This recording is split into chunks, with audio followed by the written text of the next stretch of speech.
Storm Spirit. Dire team pick.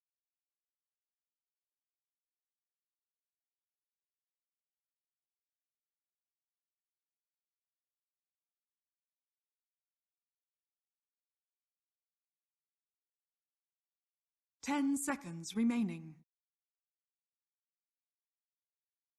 5 seconds remaining.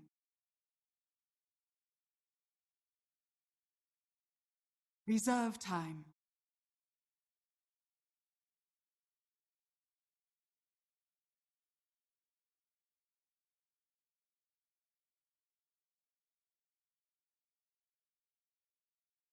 Death Prophet.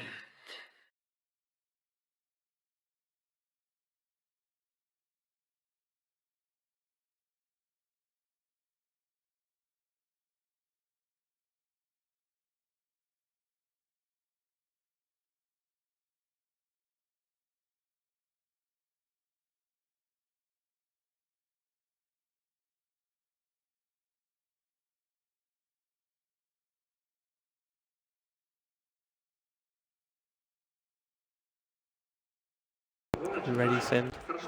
I'm ready. Ready. Remaining.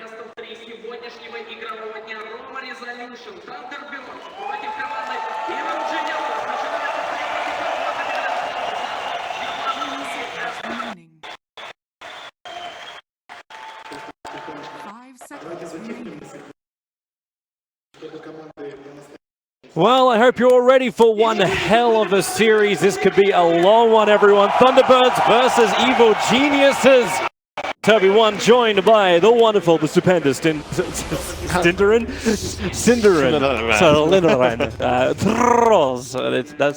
That's actually really bad for you. Yeah, we're back. Thank you. We are serious broadcast. Now we had the professionalism of capitalists. We replaced him with me. And we are now here for EG versus Thunderbirds. Oh, I thought you were going to say EG versus EG. Felt like that was appropriate. EG versus Thunderbirds. Interesting draft. Very different heroes, especially coming out from Thunderbirds. I said after watching the last series with OG that I thought DP is going to be a bigger and bigger pick going forward in this tournament. We do see it again in this game. Really happy to see Luna. I feel like this hero has kind of just been forgotten completely. So the picks from Thunderbirds here looking very interesting to me. Of course, we get an absolute classic with Samael and his Storm Spirit. Obviously, a lot of people will remember him from back at DAC, having outstanding performance after performance. And yet another of these games where it feels slightly light on lockdown and a bit more heavy on the farming side. But honestly, if you look at Team Spirit, I don't know where that came from. It kind of looks like T-Spirit, you know? That's their tag, but it's T-Birds. If you look at Thunderbirds' lineup, they play faster. This is a type of lineup that wants to push. You have Luna, you have Death Prophet. I'm expecting them to look to maybe peak at around 2025. How are both teams even meant to farm this up? Like you got both the bounty as well as a Ricky. Yeah, Moon's coming up. They'll have to understand there is support here with an Orb of Venom from Misery. You just use your Frostbite. Misery starts harassing Arteezy, just pushing them off the rune more than anything else. You got the Burrow Struck, but now Zai's also rotated in. He went for first level up in the Cloak and Dagger, so coming in close, but the Burrow Strike catches out too. The rune will get to be taken, but do you really catch anything more? The Clarity is burning up for crit, but he won't have enough mana in time to get a Frostbite. So Moon will get away, and Misery is already on the roam into mid. Yep, that's decent start for Thunderbirds. They do get the 3 runes. It does cost a lot for Misery, though. He's going to have to use his Clarity. I think he had 2 tangos expended in this. I believe so. And, well, all it took for crit was 1 Clarity here. So a bit of an investment for Thunderbirds, but they get some good information as well. They know that 3 heroes are bottom to begin with because Ricky had to show to protect the Spectre. And that gives them good confidence top lane to put a lot of pressure on Universe here with this Dazzle Luna lane. It's a little bit difficult to put the pressure on him though, right? He's just going to shield himself up whenever you go for the poison. So then it's run away with PMS for protection. Luna Aura kind of offsets the advantage that Poor Man's Shield gives, in a sense. It makes the support in the lane a lot stronger than usual. So that means that this dual lane can actually contest it and fairly well.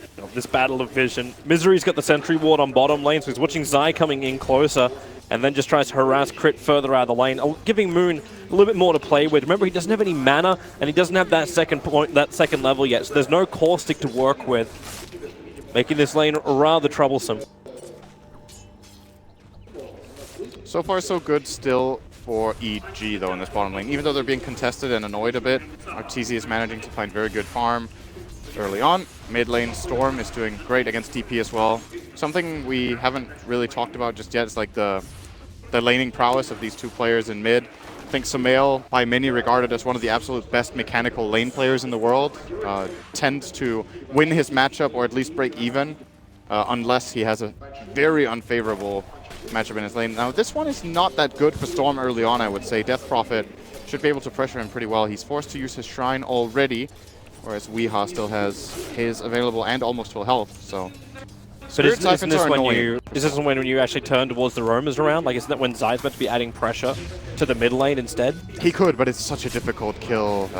Spirit Siphon bottom lane, perfect Frostbite, Moon's in trouble, Burrow Strike up, Zai, he doesn't actually have his second level. He is so short of experience to getting the blink behind him, so Moon will actually end up surviving on bottom lane, but Zai actually he's not giving up yet. They're coming up to the Shrine. Zai, now he's going to strike forward, but at the same time the Shrine gets triggered. Burrow Strike back. They need the extra vision. They don't have it out from Misery, and Zai back to the world of Invis. The Caustic Pop, it is nowhere near.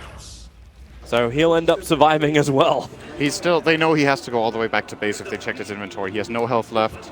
What he would love if that Shrine was still up from Sumail. Exactly, but Sumail used it earlier. That's probably being communicated by Weeha as well, that Shrine isn't available. So now gives a bit of time for the Sand King to feel very comfortable in the bottom lane. You're seeing Weeha actually trying to pressure Sumail out of the mid once again. He knows he doesn't have like a full advantage now. The bottle is on Sumail. Sumail is doing very well so far, in my opinion. I think this is, on paper, a DP favored matchup, and there's been no interference from either support in mid, which, well, speak of the devil. Interference from a support, but he's going to come underneath the sentry ward. It's only got 10 seconds left on it. But the reaction, I don't know if Misery is pinging out thinking he knows there's a ward around here. I think that is what he is saying. He's trying to get this information by moving. Oh, the ward's gone now. Sumail's actually going to be a little bit more careful now. But Chris not even coming to help him. Like, Chris actually farming underneath the Dire Observer ward. And I think that's actually the reason why Misery is making a beeline down towards this Crystal Maiden. He knows he's got a kill. He put this ward down when they first came down to contest the rune. So he knows exactly where Crit is moving. He'll come underneath the tower, but Misery, he will take the first blood. And a bounty rune. Good stuff from Misery. That ward finally paying off. They placed it very early. They do get some good value out of it. Now, that gives Sumail a bit of confidence in the mid lane. He's going to be able to bottle Crow freely, knowing that the courier won't get sniped. He gets some decent CS, and now Zai will look to put a protective ward up for him. We have hit nighttime, so you want to get these wards out against rotations when the vision is at its lowest. Of course, it doesn't fully protect you when there's invisible heroes in the game, and you could always invest into smokes, but as far as Thunderbirds go, their rotation power is not that great early on until Sand King really gets involved. Bounty Hunter is nice for this early harassment and finding this nice pick. When Sumail's level 6, he kind of can't die. Do Thunderbirds actually rely more on their rotation? Because once you have Exorcism up and running, can it turn into a push play? Absolutely. Oh, Sumail is not 6 yet, though. Oh, he can't jump away. The slow is just going to be too much. But maybe, no, he can't do enough damage to get something back against Misery as well as Weeha. So Thunderbirds up at 2-0. And Weeha, the man claiming the last hit in the mid. And like you said, when Death Prophet hits level 6, they can go for... DP should hit 6 now before Storm because of this kill. And that could give them a secondary opportunity to just go right away, pop the Exorcism, get the kill, and try to push the tower. At the very minimum, they should force EG to do a double rotation, since none of the heroes really can deal with DP on their own. Oh, he got an Invis rune on Weeha as well. This is horrible for Sumail. Oh, they're both on top of him. You even have the Dazzle coming in for the burst heal from the Shadow Wave. Thunderbirds, everything is going their way here. Great play call here to bring Saksa for this. You're not going to expect the Dazzle to rotate. And they're taking as much advantage as possible of the fact that Sumail hasn't hit level 6 yet. This is probably the last time these two heroes can combine up for a kill until, well, maybe it's possible if we have skill Silence. That's, of course, a play they do have. TT is living in fear on the bottom lane. Yeah, that's also a really bad matchup. This early game for Thunderbirds is looking great. They forced rotation toward mid from EG because they're taking so much damage on their Stone Spirit that Sand King gets a one-on-one matchup against Spectre, and Spectre's so fragile and weak against this kind of hero, bullying him out. TT's actually going home. He doesn't have the life to survive. Oh, good choice. It looks like Misery might have actually been able to find him there. He gets out in time. So Radiant's They're going middle lane. Crit with that quick little haste rune, jumping into the mid. They do have the silence, so Weeha can't just Spirit Siphon himself away to victory. And that allows Sumail, 1, to have level 6, and 2, to get a good big kill over on the Death Prophet. Yeah. Top lane, a little bit more trouble for the Abaddon. Trying to reach back to his tier 1 tower, able to make it. And Zai also rotates up to the top lane. Big pick for EG though to get this comeback in the mid lane. They were losing their mid lane. They were kind of losing all 3 lanes actually. Abaddon is getting way less than the Sand King, and Luna is also out farming the Spectre. So the early game for Thunderbirds was already starting to look really, really great. This comeback kill is a bit of a breather for them, but of course you need to keep in mind, Moon Meander is level 5, almost 6 down here. Someone still needs to come and help Arteezy, or he's going to have to go back to base again. Yep, he's trying to trip Spectral Dagger forward. Crit is on his way, almost trying to force Moon into the engagement. And with the Nova and Frostbite, this should be a return, but Moon, Burrow strikes out, going into the epicenter. The spill damage, with the help of Misery, should be able to get a return kill onto Crit. Bumping Misery up as he hunts Arteezy through the tree line. Arteezy going north 40. and then daggering away. He doesn't have his TP scroll. He's got 6 stick charges, but now he's on the wrong side of the river and cutting deeper into enemy territory. This is going to take forever for Arteezy. He has to wait 30 seconds to TP to base. And then come and back then out. walk back to lane. He's basically losing 15 CS right now. With the 6 stick charges, can you actually TP back to your tier 1 tower? No, you need to. Well, possibly, yeah. He could actually do that and send out a flask. I think that's a better play, to be honest, than going back to base at this point. The courier just got used and is sending the Ring of Regen for Sumail forward. Yeah, well. So no joy for Arteezy. So usually you would say when you trade the Sand King for a Crystal Maiden, it's favorable for EG because they get a core kill for support, but the cost here for the Spectre is way too high. It's almost as if Thunderbirds got 2 kills there. Arteezy actually went home too, so he didn't try and play around with the tier 1 tower. And this is not looking good for EG's early game, but you still can wait for their power hit. Zai's going to try and play this middle lane with the help by Arteezy. That's one way to get back to the front lines. Haunch yourself in, go for the kill on Weeha. The damage output, however, Sumail must ball lightning himself in deeper. He had the regeneration room, that's what gave him the mana to get there, but they lost Arteezy. Crit's not too healthy either. And they know more. Misery underneath that sentry ward. EG re-engaging, able to kill off Misery, but Resolution lets the lights go, but the creep wave, it soaks up everything. Zai not getting hit by a single beam. That was so unlucky for Resolution. Generally, you at least hit 1, but all 4 beams there from, or actually all 5 rather, from Eclipse hitting the wrong targets. And Zai can count his lucky stars on that one. And EG, that looked a bit shaky. At the end of the day, they get a couple kills and they get out, but it's at the cost of their bottom tier 1 tower. Arteezy, yes, he was involved, but again, I think he hasn't touched a creep for 2.5 minutes now on the Spectre. He gets a bit of assist gold in the middle, that's nice, but he needs more than this. So how does EG protect him? Does this become a vision game around the Radiant jungle? Do you have to babysit him with 1 support? I suppose this will help when you can try and get kills up on top lane, but...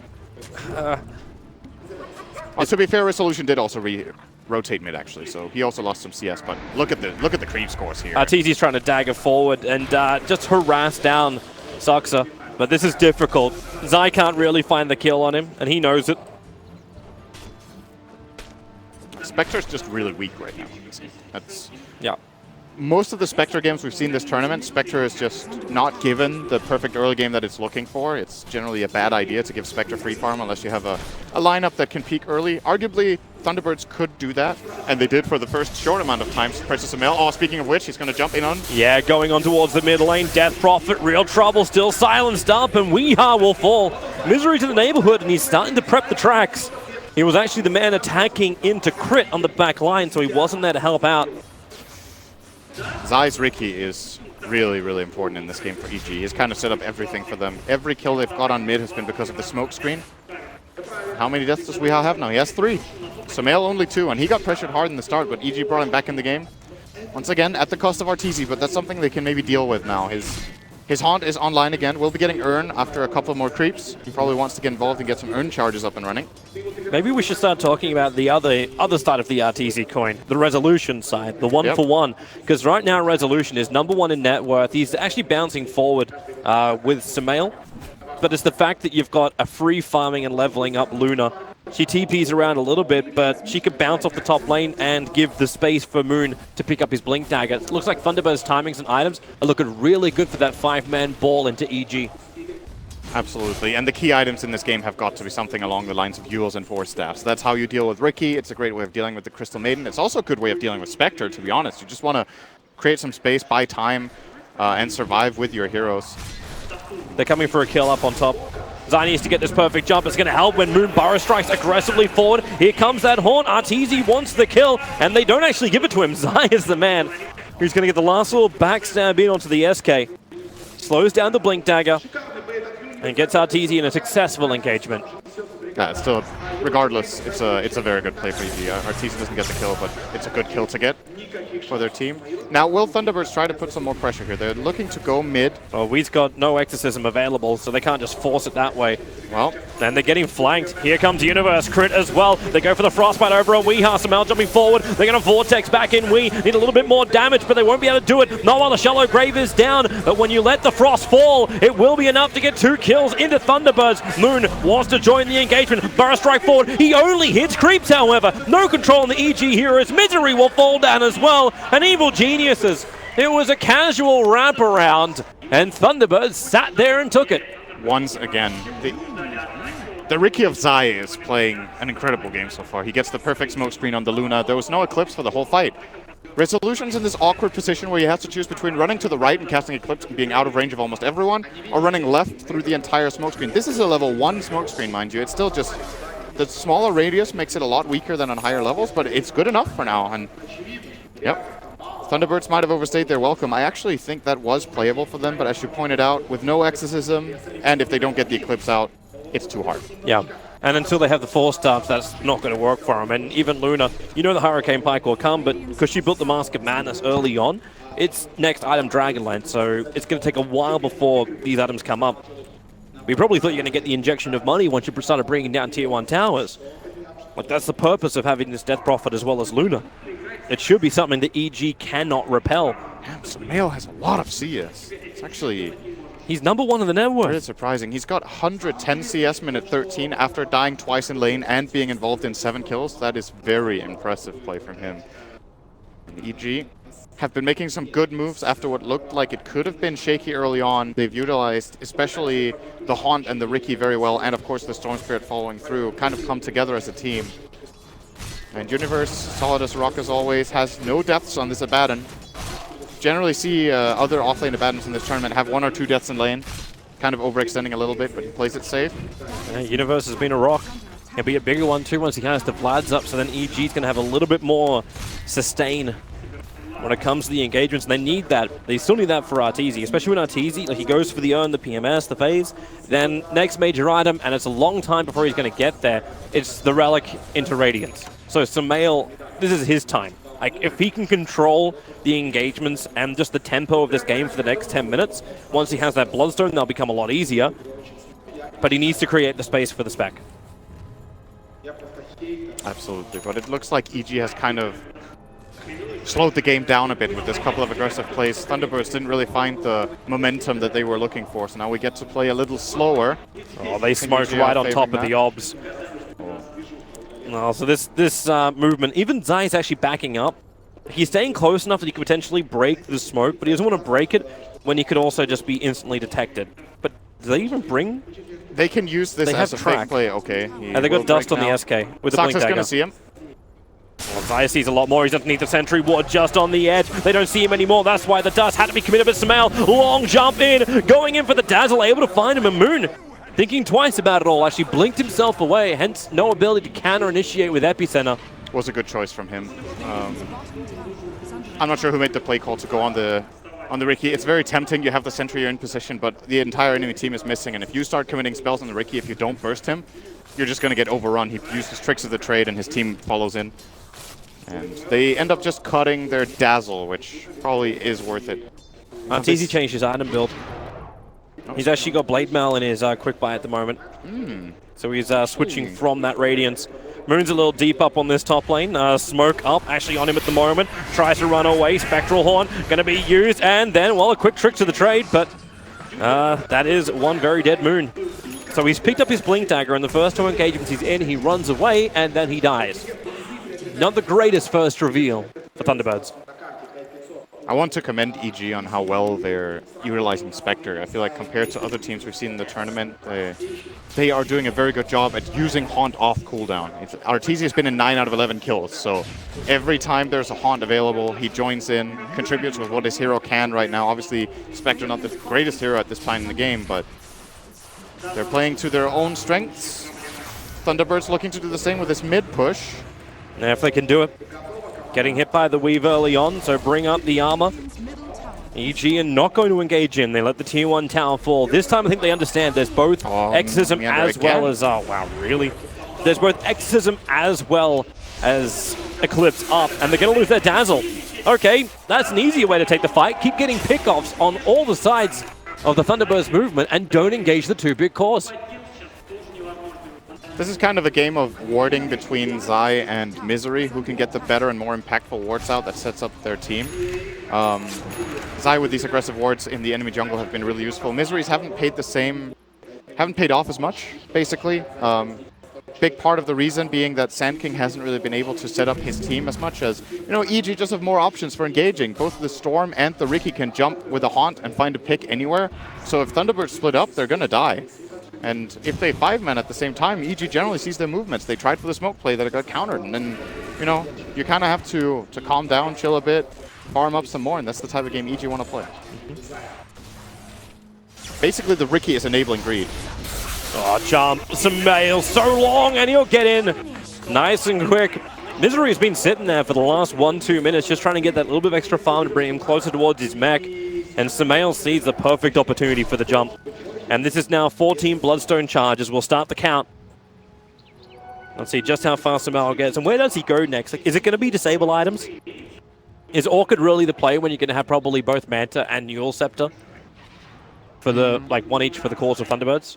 Orchid is really good against Dazzle, but at the same time, he could maybe just jump and kill him off. Alternatively, generally you think one of two ways with Storm in this position. Either I'm owning, I want to keep owning. If you're having a great game, that's generally the mentality, so then you buy Orchid. The other one is, I'm having a hard game, I need something more defensive, then you buy Yules. Those are the, I want to say, 3/4 of games, if not more, that is the next item. One of those two. And in this game, I think Sumail is in a great position. Why not just go for the Orchid and keep the ball rolling? Well, he's got it in the quick fire, so he definitely is going to be doing that. A little bit twitchy from Thunderbirds. They're being watched by this Observer Ward just on the bottom, and while they were doing that, they thought EG knew something more, and they actually dusted on top of their own shrine. They're really, really uncertain where Zai is moving around. This is a risky play from Thunderbirds going for the Abaddon. That's just not going to happen at all. Oh, just a bit of harassment. They tried to probably force a TP here, just try to bait out a bit of response from EG. Unsuccessful, however. I believe Crit was already there and didn't TP in. Yeah, he was just sitting behind. Yep. Zai's looking for his opportunity, and they know they can always bring in the numbers. So you got 3 up on the top. We already saw Nature's Prophet being effective earlier today. It's the same kind of thing. You can always bring the extra players to the north. And Zai, well, who's he want to go on? Weeha's the primary target. There goes your jump. They need a stun, however. Crit's not going to be in range in time. Neither is Sumail. So a good TP out. Will keep him alive, but they'll still lose the tier 1.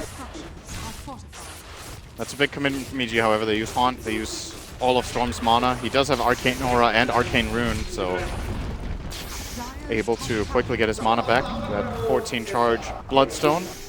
But Thunderbirds are trying to take whatever opportunity they can out of this. They know that with Haunt on cooldown, this fight is a lot more difficult for EG to take, so they go for this push, knowing that EG's lineup is pretty bad at killing Roshan. So usually when you go for this bottom area as the Dire, you're worried that the enemy team can go to simply trade off.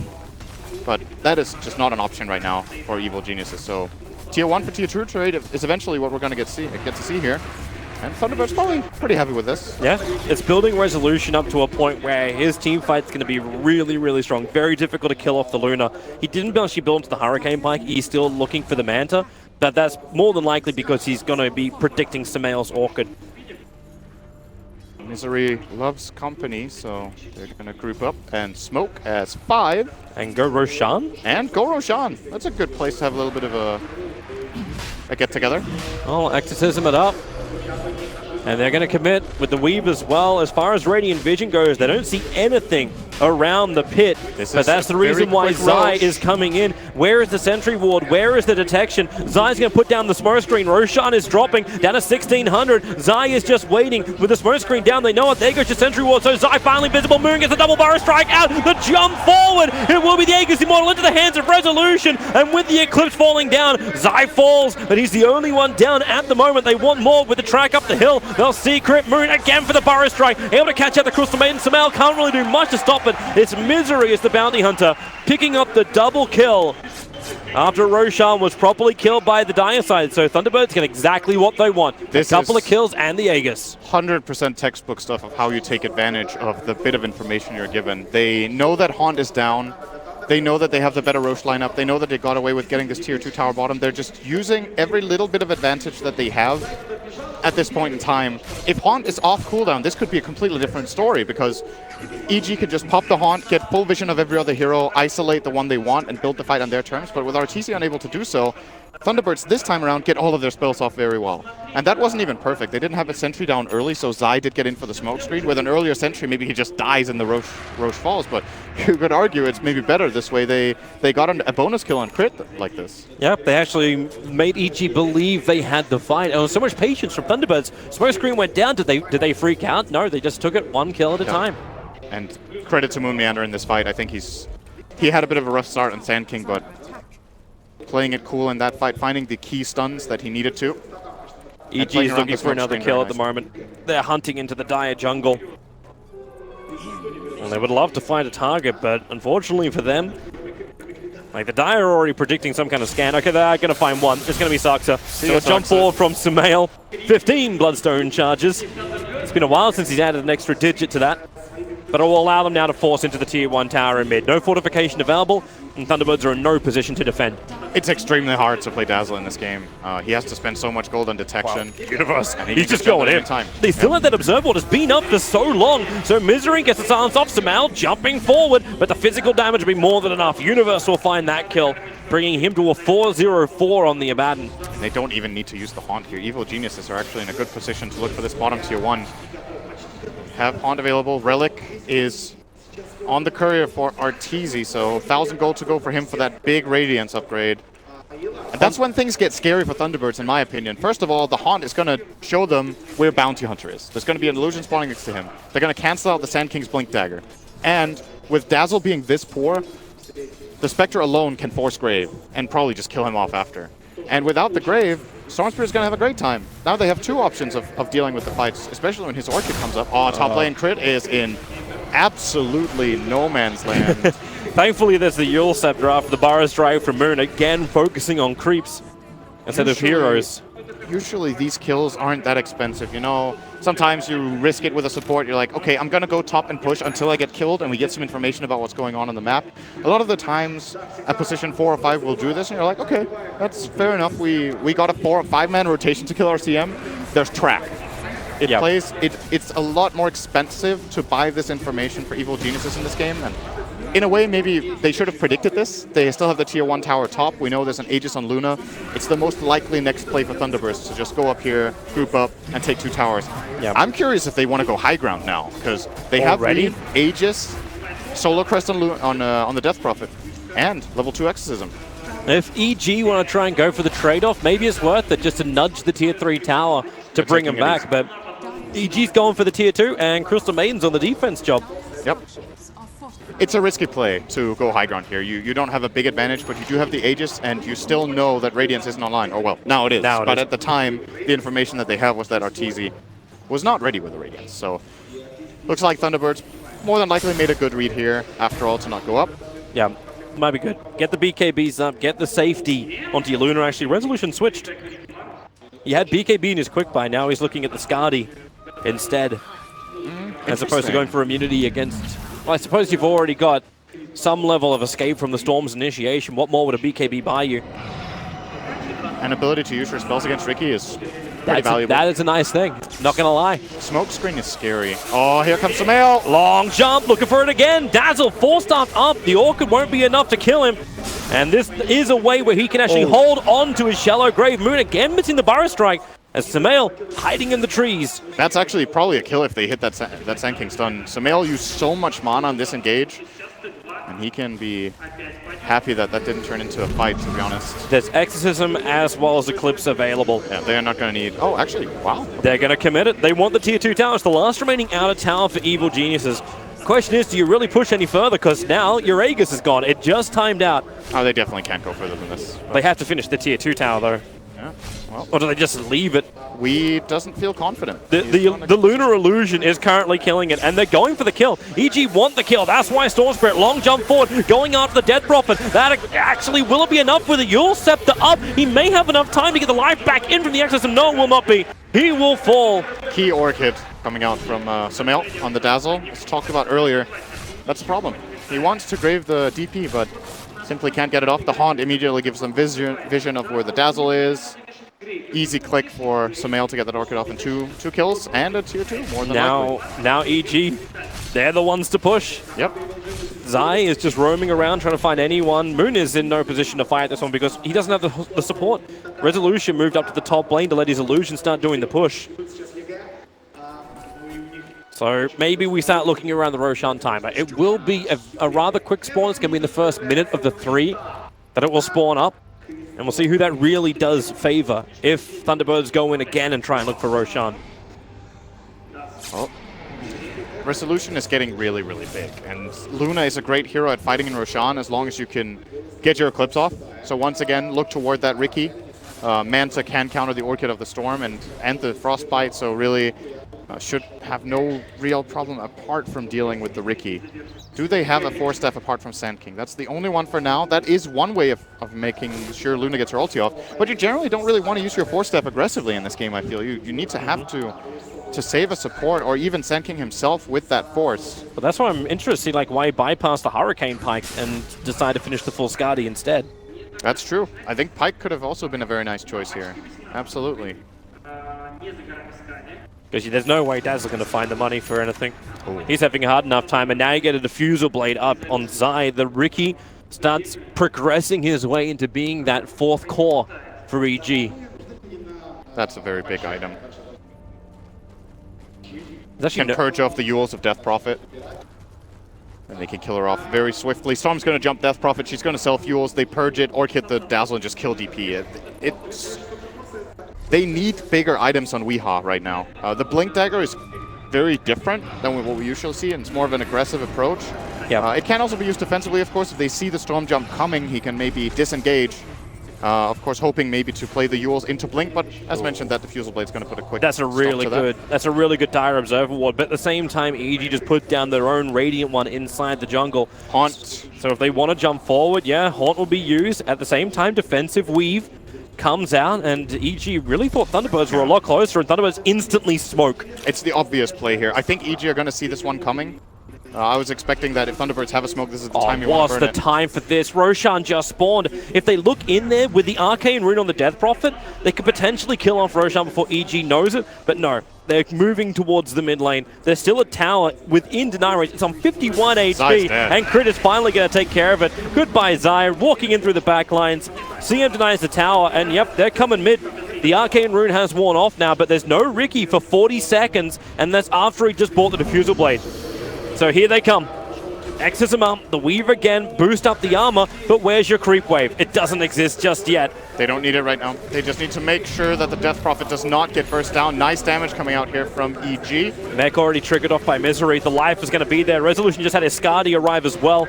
And with the creep wave here, they can push in, and they can push in pretty hard. Arteezy moves to the front line. He's actually, he's going on Resolution. Same with Sumail. They want that kill. A quick Yule Scepter up. Resolution can't get the distance. Or can he? No, Sumail gets the last hit in. Weehaw split 3 ways with a Siphon, but he just can't suck enough as he'll get hold in position. Okay, Moon, is this his time? No, Sumail just ball lightnings up. He's looking for another kill. One more attack on the Moon. It's not enough. 33 HP. We split up again. Back in towards the Death Prophet onto Weehaw. Universe will find this one. They hold their ground. Sumail once more, but he can't find Moon. Moon TP's out, and Misery is invisibly running away. Very nice play here from EG in the base. This is how you try to defend against this kind of pushing lineup. Slowly but steadily, whittling them down with Crystal Nova, Aphotic Shield, Mist Coil, just using all of the tools you have. And the moment Thunderbirds have 2 heroes on half health, you bring in the Storm. He even got a double ball lightning hit. And Thunderbirds, as you said, had they only checked the Roshan pit when they ran past it, they might have changed their mind and gone for that first. As that probably would have just been a clean pick. There's no Ricky alive. He didn't have buyback. But now instead, EG gets this. This is probably the biggest minute of the game that we just saw here. This is a big game changer. Sumail 21 Bloodstone charges and Aegis. Let's have a look at the fight again. So this is that Sumail jump in. Thought for a moment you get more damage out from the Exorcism, but it just wasn't there. And there was no heal. Misery burned the mech before this fight began. I think in addition to that, the BKB reveal took them by surprise. They didn't know that this BKB was available on Sumail. So Sand King was ready to do an immediate counter jump on the Storm. They were maybe Thunderbirds were playing on that idea. Okay, we're going to get a bit low. Storm will jump. Be ready with Sand King. Instant counter jump. We know that they can't go in with the Haunt since that's on cooldown. But, you know, there was a BKB in the way. And now this game is looking very good for Evil Geniuses. It's not like they have a massive advantage. We're talking 4K gold. The experience actually massive. Okay, yeah, the experience is a lot higher. That's kind of crazy. But it's more just the flow of the game, you know. You just have this feel in this game that going later, the Storm and Spectre will be a really big problem. I don't disagree, but at the same time, if Thunderbirds are able to find a way to win a fight, they got a lot of push power between the Death Prophet as well as the Luna. For sure. So there is a way if they can take the engagement. But for now, they're out of position. Sumail and Universe, they enter the base up on the top lane. Saxa is the only one really in position. Moon's coming in, but he's also been feeling very underwhelming for his influence in these fights. They're going to need BKBs. Nice Courier Snipe here by Misery. It's a bit of a bonus for the Dire squad. But you need BKBs now as Thunderbirds, and they've realized that both Luna and DP have queued them up. And that will make the fights a lot harder for EG. Almost no matter what they can buy for the same amount of gold that they're going to be earning in the same time frame, Thunderbirds get the higher impact items. Yep. The EG lineup actually sucks against BKB. They're really weak. Storm loses a lot of damage against it. Spectre loses a lot of damage against it. Both Desolate and Radiance doesn't work. Ricky loses his Diffusal. It's a very good pickup. So here's the question, does EG just disengage? Sumail jumping in, maybe he can bait out the BKBs that way, having Zai being aggressive. It's one option, but you have a mid tower on 170 health. And Thunderbirds ideally want to go for a smoke play that sets them up to push mid. That's exactly what they do. They see Arteezy on their wards and actually just barely avoid the smoke of EG. They just weaved and managed to dodge it. They're going to find Arteezy. The smoke will break. Misery gets the vision. Oh! Moon misses the Burrow Strike. And comes Sumail. Looking for the opening. The Eclipse will fall. Where is the glaive damage? Arteezy still alive for the moment, but probably not for much longer. Misery, he will finally fall. Moon pushing himself up the hill, but Sumail, under the cover of his own BKB, has the life. Weeha trying to man this up, but he can't get out. He will be able to find at least one kill on the support, but he cannot survive the wrath of EG. Sumail and Universe, the Immortals, will survive, and somehow Resolution said, you know what? I'm out, boys. I managed to survive this. I got a couple of kills. I ain't dying for this. I thought that was going to end way worse for Thunderbirds. They end up salvaging this with a 4-for-3 with a couple of track kills, so at the end of the day, a fairly even fight with the gold outcome. Obviously, XP should be favoring EG a bit there, but that Sand King stun is going to bother him a lot, because this fight without Haunt, Spectre insta-dying, could have been the moment for Thunderbirds to get a lane of racks, actually. They just didn't have the vision instantly. Like, their only observer what they had was closer back towards the shrine. It didn't see past that troublesome tree and into the Radiant jungle. They knew he was roughly there, but it wasn't enough to hit the stun. It was a nice play from Arteezy as well, sidestepping to the right. Usually, you know, the common trajectory that you're going to be moving in when you go to the side is that you will try to create as much distance to the enemy team as possible. So when Moon Meander has to go for the blind stun, Arteezy walks towards him so that there is the chance that the stun will miss. And Arteezy also knows in this moment that Moon Meander has to make the play fast because his own team is coming in and Thunderbirds probably expect that. Let's have a quick look at it again. So Arteezy breaks the smoke, runs up, and now he's going to step right just a little bit to dodge this Sand King stun. And it makes a big difference that he gets haunts out. Of course, he does die here, but Arteezy's damage in that fight was really significant. Look at Saxa just dying every fight. It's just merciless. Playing Dazzle in this game is an absolute nightmare. He's playing as two of the worst heroes he can face, Storm Spirit and Ricky. So Saxa, honestly, him being 0-7 and 8, not too bad. Oh, look at that. Oh, you see it from Moon. You see it from, he knows. He knows he just got... Well, he got schooled by Arteezy. He's just not having one of his best games, and this is where it's important that you don't lose focus on the bigger plays. You know, sure, you messed up. It wasn't the end of the world. The fight didn't go as it could have, but there's going to be more fights ahead of him. Next time, just keep a bit cooler. Don't get tilted. Watch this timing on Samel. He's got 20 seconds before this Aegis will time out, so he wants to be a little bit more aggressive. But yeah, he's got a lot of money. A full Bloodthorn done, and he's already staring down the barrel of a Shiva's 1,400 away from completing that as well. And then he's almost 6-slotted. Shiva is incredible in this game. So much of Thunderbird's damage is physical. Of course, Luna is one of those special carries that have a lot of magic damage output as well, but Samel has the BKB against that. So once at BKB, killing Samel is really difficult. They have no BKB piercing stun or anything of the like. They're coming again. Misery underneath the sentry ward. And, well, he doesn't know. Here comes the jump forward. Resolution will arrive too, but Samel, he already has the stun with the shallow grave up. Misery will be able to survive this, and Samel wants to stand his ground to blink forward. Weeha just goes in with the Exorcism up. With the help of Resolution, the damage may just be enough. EG's on the retreat, but fighting underneath that shrine. The life is there. It's Crit who's on the run. It's a 1-for-1 trade-off at the moment. Zion the back lines, making the Thunderbirds look behind themselves. Arteezy just TPs away, following HYHY's instructions, stays in the trees, and Zion, where's your detection? The TP, well, you don't see him. He's out, he's gone. That was one big thing we didn't cover from the previous big team fight, the 4-for-3 exchange, was that there was a gem turned around on EG. They got the gem of Moon Meander, so the gem unavailable for Thunderbirds in this time frame, and they really need that. This Riki is being an absolute pestilence. And in this fight, Eclipse didn't come out. This is one of the problems that you have when you go Mask of Madness and a hero like Luna. He wants to use the Mask of Madness to get into the fight. Couldn't use Eclipse for those full 8 seconds and ends up not even getting it off the whole fight. I'm wondering if Eclipse is even going to be enough. I'm looking at Arteezy staring down the barrel of having a full heart. The survivability on the EG heroes is greater than the damage output coming from Thunderbirds. Epicenter's done nothing. Dazzle, like his Shadow Wave damage, you're not going to count that as enough. Bounty Hunter throwing around a couple Shuriken tosses, this just isn't enough. That you need to have more damage on the Luna.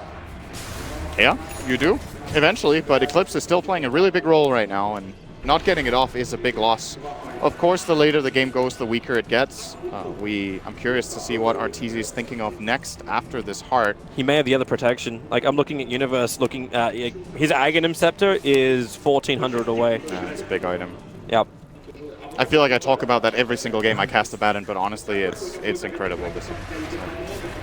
Well, the reason why this hero is being one of the most picked up heroes as Smail goes for the long jump. Where's the save? The smoke screen is down. Resolution gets the BKB up, but he's just so low. The physical damage may be enough. The Shallow Grave. It'll be there in time. Now the attention turns towards Misery. Moon creates some space with his Burrow Strike, but Misery is down. The Shrine's trigger as the Haunt will allow EG to go up high ground against a Tier 3 tower. Weeha wants them out of his home, but don't go out too far. In fact, they may have to. The Tier 2 tower is where EG is shifting their attention now. Tower's gone. They really don't want to fight this. Resolution used this BKB. They have a dead Bounty Hunter. Sure, he might not be the strongest teamfight hero right now, but the tracks are actually playing a big role in Thunderbird's ability to stay on target with the Death Prophet especially. That movement speed bonus pretty much gives Weeha haste every single fight. You can see Weeha trying to make the most of it. Like, Weeha's going in. The second he triggers that Exorcism, he wants to be right on top of any target he wants to kill, and he's looking for the backliners. I think getting in on the Maiden really quick and just getting rid of her is very nice. That's one option. The other option is to lay in hard into, well, yeah, where are you going to go on? Like, the Spectre is too hard to kill now. Yeah, Abaddon you really don't want to go on. Storm you're not touching, and Riki you're not finding. So, well, kind of limited on his options in this game. They just sentryed up as well. They missed the Observer Ward. The camp is blocked, and their 2 sentries are too far away. Roshan is a lot longer in his spawn time. It's just over 2 minutes of the 3 potential. And they're trying to work it out. Like, something is not right. Maybe this is one option they can go for when they find Arteezy a little bit far out, but no, that ain't an option.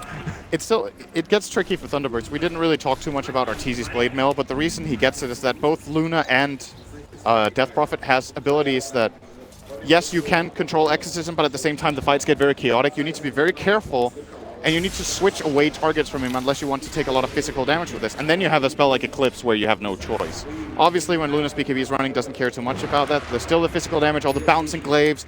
It's a constant flow of damage that Arteezy can bring to the fights with this Blade Mail. And that's why you switch it up. That's why you get Resolution the Satanic, but he just got scouted out. If he really goes down here, this is going to be a huge problem. Triggers the BKB, needs to use the Satanic as well, get that life back out of EG, but he has to run further away. Arteezy doesn't keep up with the chase. Instead, they turn their attention towards Weeha with an Exorcism. He tries to do as much damage as possible, and it's working for the moment. He's holding his ground under the cover of the BKB, which will wear off in just a second, which is right now. Moon pulled back in the Shuttlegrave. The perfect home from Saxa, but we're again into the Spectral Horn. Will it be enough? You've lost 2, you've lost 3, a triple kill for Arteezy, and they look towards the mid with 4 down for Thunderbirds. Only the Death Prophet has buyback, but without Exorcism, she's not going to do a hell of a lot. They are so limited in fights when Resolution has to back off. This entire fight is 4-5, basically. Rezo, sure, he survives using the Satanic and gets out to safety, but can't contribute anything to the fight. Weeha's already committed in, can't really go back. And this could be the end of game number 1 here. EG will at least be getting 2 lanes. And Zai, he's already looking to initiate up on top of Resolution. The life is just being drained from the Luna. Nothing she can do, and GG, well played. Evil Geniuses take game 1 of this best of 3 against Thunderbirds. Got to give a lot of credit to especially Zai and Sumail in this game, I think. Sumail's recovery. Yeah, like the start of that game looked really rough.